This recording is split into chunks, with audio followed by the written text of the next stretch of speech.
Halo teman-teman semua, ketemu lagi sama Mbak Eka di podcast Kelas Psikologi. Oke teman-teman, gimana kabarnya? Mbak Eka selalu berharap semoga teman-teman semua dimanapun berada tetap dalam kondisi sehat walafiat dan gak kurang satu apapun ya. Amin amin ya robbal alamin. Nah teman-teman semua, pada podcast Kelas Psikologi kali ini Mbak Eka mau sharing sama teman-teman atau mau bahas nih ya, terutama kepada para orang tua, gimana sih caranya untuk meredakan anak yang sedang emosi. Nah teman-teman semua, konten ini tuh sangat cocok untuk teman-teman yang punya anak usia balita ya, kelompok bermain TK dan SD. Jadi kalau ada teman-teman semua yang punya anak di level usia tersebut, baik saranin yuk simak sampai selesai tips-tips berikut ya. Nah kemudian apabila nanti konten ini bermanfaat, teman-teman semua silahkan share di media sosial yang teman-teman gunakan ya. Semoga lebih banyak lagi orang-orang di luar sana, terutama orang tua, yang bisa melakukan hal yang tepat apabila anak-anak mereka sedang emosi ya.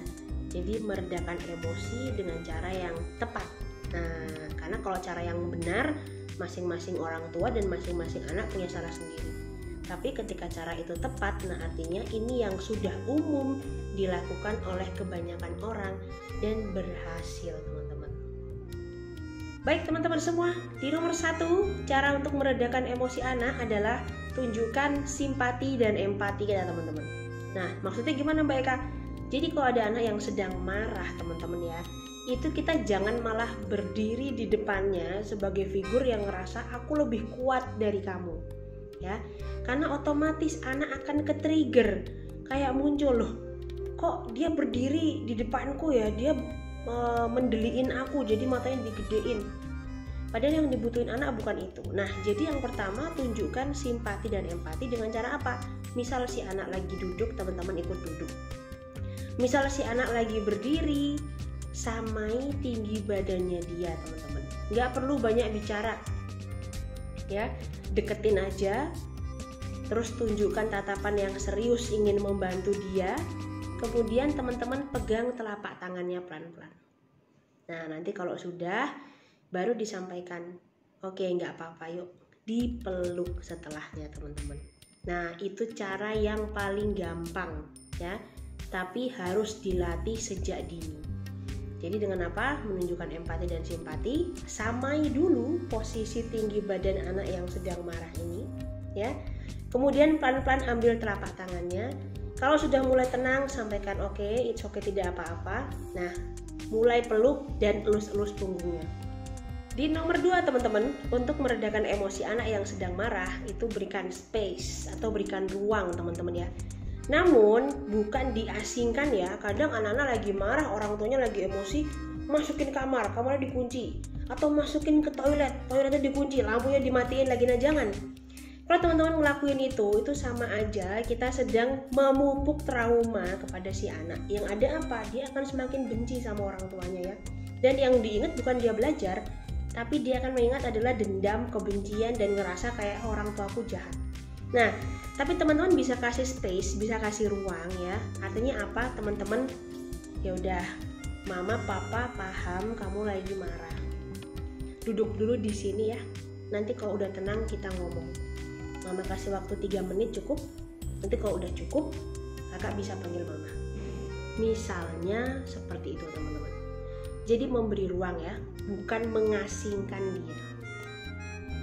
Kemudian teman-teman di nomor 3, nanti setelah situasinya reda, setelah anak bisa diajak ngobrol, sampaikan dengan bahasa yang sederhana bahwa marah itu adalah hal biasa atau hal wajar. Dan semua orang bisa marah. Karena apa? Misalnya karena ada kekecewaan. Misalnya kayak apa yang kita mau tidak dipenuhi oleh orang lain. Nah itu kita bisa marah. Nah kemudian jangan judge atau label dengan kata-kata yang kamu sih nakal, kamu sih nggak ingat waktu, kamu sih sukanya nyuruh-nyuruh buru-buru. Nah nggak usah, jadi sampaikan aja cukup. Ya memang wajar orang marah kalau dia kecewa. Nah tapi setelah itu kita harus gimana kalau kita marah? Kan kita nggak mungkin tuh melukai orang lain dengan mukul, berteriak-teriak, atau kita melukai diri sendiri ya dengan mukul orang. Kan berarti kakak sama adik tangannya sakit, misalnya kayak gitu teman-teman.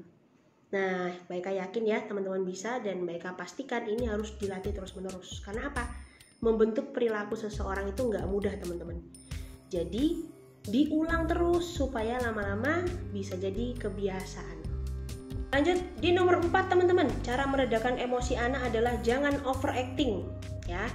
Biasanya nih emak-emak atau bapak-bapak yang berlebihan merespon emosi anak, itu si anak bukan jadi semakin reda, malah dia menjadi-jadi teman-teman.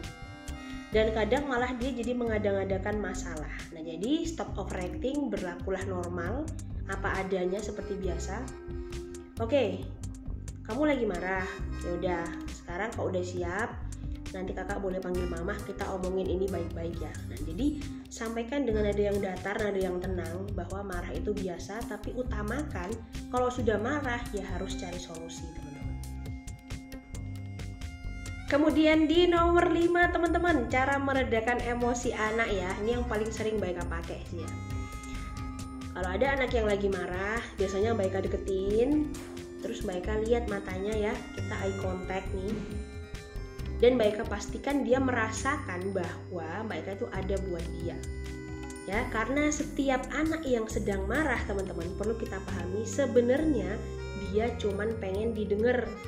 Nah, tapi karena kosakatanya dia, perbendaharaannya dia nggak banyak, maka yang keluar adalah apa? Emosi, marah, ngambek, ngamuk. Kenapa? Lawan bicaranya, teman-teman seumurannya, atau bahkan orang yang lebih dewasa nggak paham sama yang dia mau. Jadi kalau dia sudah seperti itu, tatap matanya dan pastikan kita ada di posisi mau mendengarkan. Kamu kenapa? Yang dirasain apa? Oke, kalau misalnya kamu merasakan hal seperti itu, berarti sekarang harus bagaimana? Misalnya kayak gitu. Nah, cukup mudah ya teman-teman. Baik, terakhir di nomor 6 yang bisa kita lakukan untuk meredakan emosi anak-anak yang sedang marah teman-teman. Setelah tadi poin 1, 2, 3, 4, 5 terlalui, sekarang di poin 6 ya, yang sudah Mbak Eka sampaikan juga di awal adalah jangan lupa untuk mengajak anak berpikir ya, memikirkan dampak dari perilaku yang dia putuskan. Misalnya nih dia marah ke orang tuanya. Dampaknya apa? Ke mama papa sedih nggak? Sedih. Kakak sedih nggak bentak-bentak kayak gitu? Sedih. Oke. Kalau gitu mama minta maaf ya. Iya. Kakak mau minta maaf nggak? Iya. Oke. Nah, kemudian yang berikutnya, kalau misalnya nih ada teman yang nggak mau main sama kakak, sebenarnya kenapa sih dia nggak mau main sama kakak? Mungkin karena aku kalau main suka buang-buang barang. Nah, bagus. Jadi mulai sekarang kakak harus bisa menghormati setiap permainan milik orang lain. Misalnya kalau minjem harus dikembaliin sesuai seperti pada saat awal kakak minjem, harus tepat waktu. Misalnya gitu ayah bunda sekalian, teman-teman semua ya. Jadi diajak berpikir. Nah, dengan pola-pola seperti itu, nanti lama-kelamaan setiap anak menghadapi masalah, dia mengalami emosi, itu anak akan secara otomatis memikirkan solusi. Oh, ini aku bisa nyelesain nih, aku udah pernah ada di posisi ini. Oh, aku udah pernah belajar sama ayah bunda soal permasalahan ini, aku bisa menyelesaikan sendiri. Baik, jadi ternyata latihan meredakan emosi pada anak itu juga nggak sulit-sulit amat ya teman-teman. Dan yang paling utama teman-teman semua perlu kita pahami bahwa meredakan emosi anak itu sebenarnya melatih dia untuk survive dimanapun situasi yang akan dia hadapi, baik saat ini ya ataupun masa yang akan datang. Nah, jadi anak-anak akan lebih matang dan lebih paham konsekuensi dari yang akan dia hadapi. Oke teman-teman semua, terima kasih banyak untuk yang sudah klik video Mbak Eka kali ini. Mbak Eka ucapkan juga salam kenal untuk semua orang-orang tercinta di sekitar teman-teman semua. Semoga video ini bermanfaat teman-teman ya. Sampai ketemu lagi pada kelas psikologi yang lain. Dadah.